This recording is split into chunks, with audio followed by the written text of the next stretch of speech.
Shalom bien-aimés, je nous invite ce matin à poursuivre notre réflexion sur la fin des temps. Et pour cela, nous sommes avec l'apôtre Jean d'Apocalypse au chapitre 13, les versets 11 et à 14. Puis je vis monter de la terre une autre bête qui avait 2 cornes semblables à celles d'un agneau et qui parlait comme un dragon. Verset 13. Elle opérait de grands prodiges, même jusqu'à faire descendre du feu du ciel sur la terre à la vue des hommes. Et elle séduisait les habitants de la terre par les prodiges qui lui étaient donnés d'opérer en présence de la bête, disant aux habitants de la terre de faire une image à la bête qui avait la blessure de l'épée et qui vivait. Ici, on réalise clairement que Dieu seul n'est pas celui qui fait des miracles, n'est-ce pas? On voit très bien la bête, l'esprit du malin qui agit dans les fils de la perdition pour manifester des miracles. Et ça, c'est vraiment l'un des signes de la fin des temps. C'est la raison pour laquelle, si nous ne cherchons pas le Seigneur avec des cœurs purs, si nous ne travaillons pas à grandir dans la communion avec le Saint-Esprit, nous serons incapables de discerner le vrai du faux, simplement parce que nous voulons le tape à l'œil, nous voulons une satisfaction immédiate, n'est-ce pas? Très souvent, on court parce qu'on a entendu, oh, on fait ci, on fait ça, ainsi de suite. Ce n'est pas que le Seigneur n'agit plus, Dieu agit encore, parce que le Seigneur Jésus pouvait dire dans Jean 5 au verset 17, mon Père agit jusqu'à présent et moi aussi j'agis. Le Seigneur continue d'agir, bien-aimé. Il fait des miracles, il fait des prodiges encore. Même maintenant, comment discerner le vrai du faux? C'est ça ta responsabilité. Et cette responsabilité-là ne vient que si tu es quelqu'un qui travaille à avoir une vraie relation avec ton Créateur, à comprendre même les voies de Dieu. Parce que automatiquement, si tu vois un certain mode d'opération, si tu vois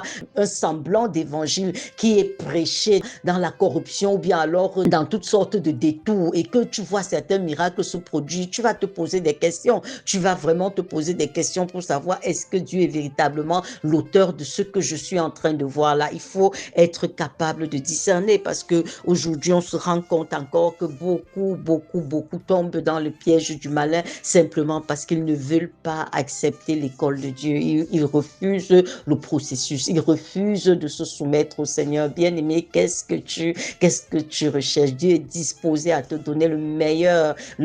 Dieu est disposé à manifester dans ta vie le meilleur de ce qu'il a. Mais maintenant, est-ce que toi, tu es disposé à pouvoir te soumettre au Seigneur, à pouvoir respecter ses principes? Dieu a des principes, il y a un système de fonctionnement dans le royaume pour obtenir les choses de Dieu. Est-ce que c'est ça? Est-ce que tu cherches à plaire à ton Créateur bien-aimé? Est-ce que Dieu en lui-même est la personne qui t'intéresse ou simplement ce qu'il peut t'apporter? Parce que c'est justement ça. C'est par cette manipulation-là que l'ennemi passe. Il se présente comme étant Dieu. Ici, on voit un animal qui, bien qu'ayant la voix du dragon, avait l'apparence d'un agneau, n'est-ce pas? Bien qu'étant en réalité un dragon, il avait l'apparence d'un agneau. Et c'est comme ça aujourd'hui. C'est vraiment des loups habillés en tenue d'agneau, des loups habillés en soutane, des loups dans nos églises, dans nos assemblées pour ventiler toutes sortes de poisons pour la destruction au nom de Dieu. Donc, nous devons réaliser effectivement combien c'est important de pouvoir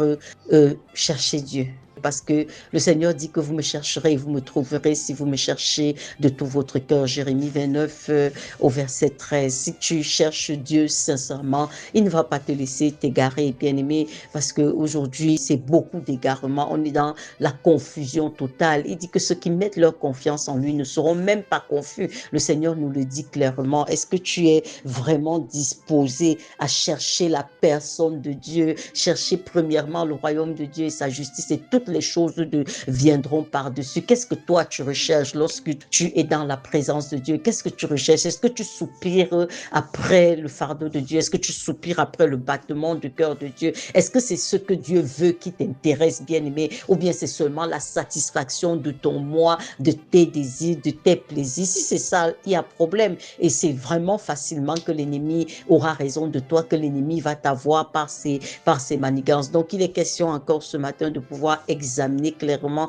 les motifs qui sont les tiens lorsque toi tu dis chercher le Seigneur. Quels sont tes véritables motifs? Parce que si ceux-ci sont faux, ils vont t'exposer, ils vont faire de toi la proie de l'ennemi. Shalom bien-aimé.